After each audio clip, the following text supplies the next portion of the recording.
Hi friends, did you made a video about MCP in Bash? So today we are doing it in Python, which is going to be the first part related to this because the second part will be in AWS, but today just in Python tested locally. So let's go.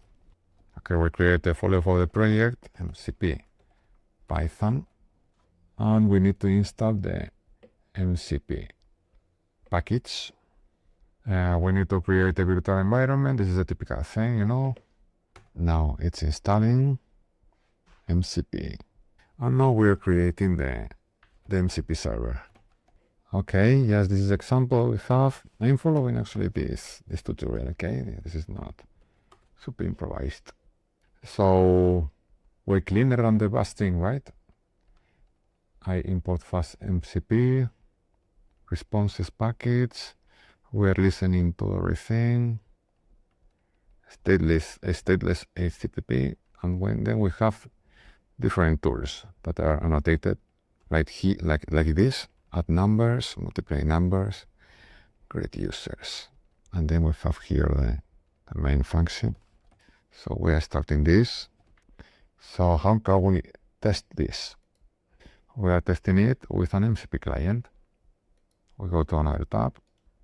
We create an MCP client folder. We've left the server in the root, well, here the client.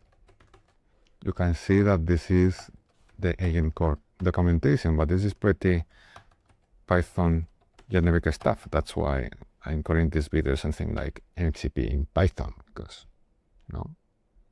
Okay, import async IO is the lines. And we are running this. We are creating the virtual environment here too. Well, source. And now we can run this. Okay, I need to install the MCP here. Now it's okay. Installing MCP in this other folder. And now we can run it. Okay, and this has actually been a success. An ugly success, but it's a success. We are typing it to JQ. No, I cannot do that. Because it's not a JSON. I forgot it. This is just Python log. Okay. So you can see here the logs about what happened. If I run it again, I will see the calls again. You can see it, okay? Okay, so fair enough for today. Next session we will deploy this thing to AWS. See you in this video.